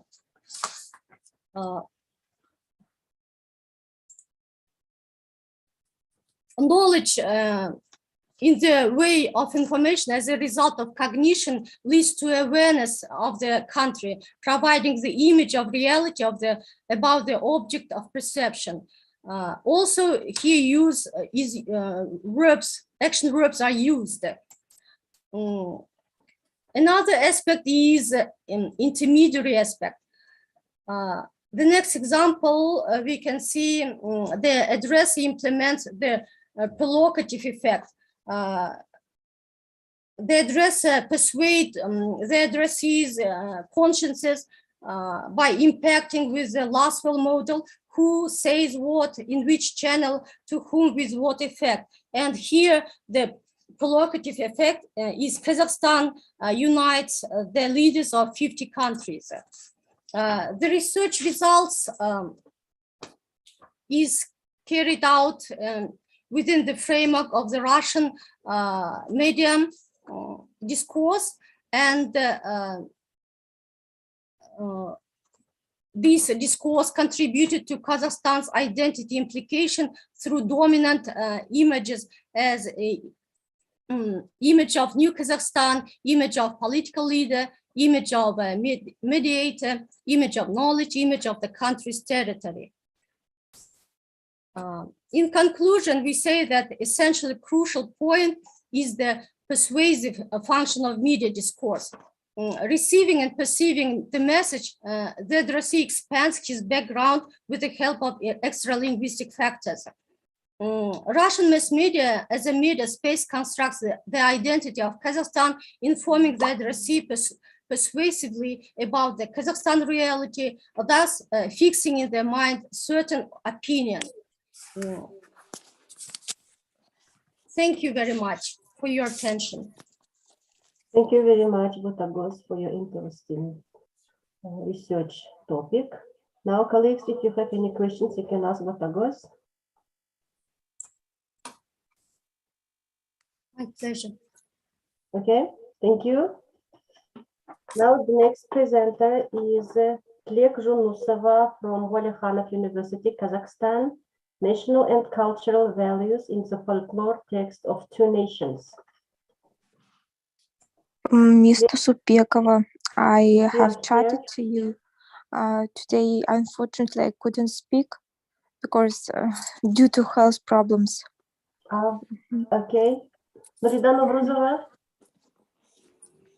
you have finished our session. Merhaba. Şimdi Thank you. Kim kaldı? Есть еще вступающие? Мы закончили. Забродская, по-моему, вчера была у нас. Да, в нашем списке стоит, да. Да, спасибо вам большое.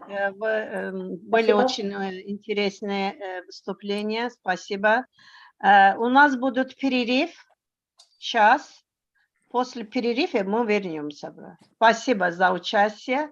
Увидимся. Надеюсь, в следующем сессии будете участвовать. Спасибо. Спасибо всем большое, всем участникам.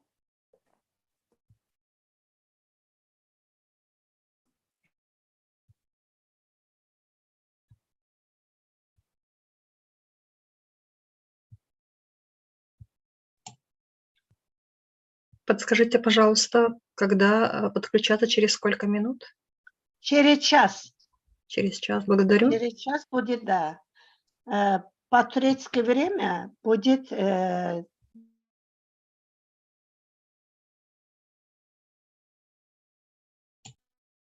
Есть программа «Время»? Да, программа есть. Можно посмотреть. Спасибо. Пожалуйста. 2 часа по турецкое время.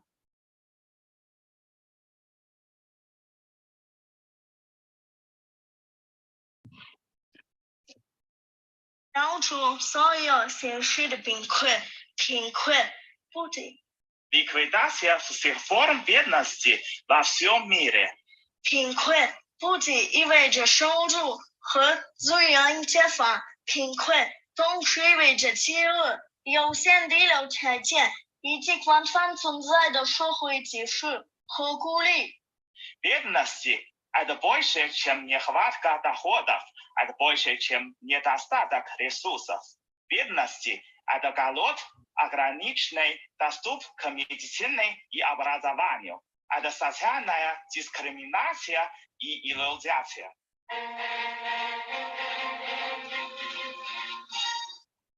Açlığın ortadan kaldırılmasıdır. Likvidasya голода. Bazı insanların yeteri kadar yiyecekleri var. Bazılarının ise gerektiğinden fazlası. Bazılarının ise yok denilecek kadar az. Her insanın yeterli miktarda kaliteli ve gıdalı yiyeceğinin olması şarttır. Tarım ise bu konuda yardımcı olabilmek için doğru, gelişmeli ve geliştirilmeli. Многие люди имеют достаточно еды, многие с избытком, а многие еды не хватает. Нужно, чтобы каждый человек имел достаточное количество качественных продуктов питания. А сельское хозяйство развивалось правильно и помогало достижению этой цели.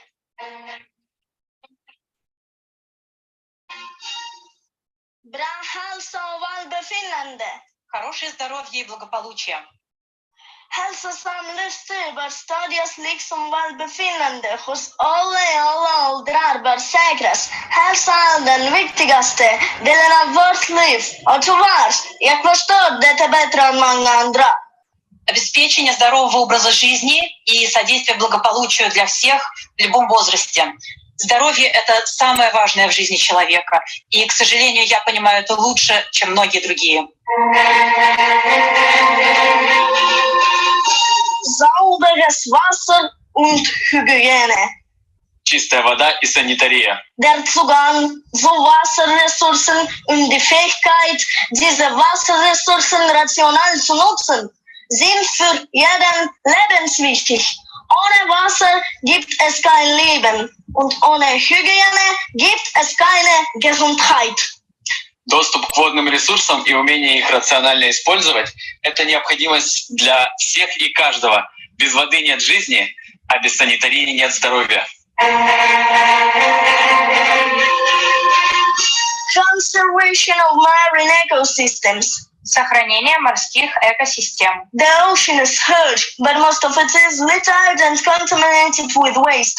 Until it's not too late, we have to save what we still have and clean the contaminated part. Мировой океан огромен, но его большая часть загрязнена и заражена отходами. Пока не поздно, мы должны сохранить нетронутое и очистить загрязненное.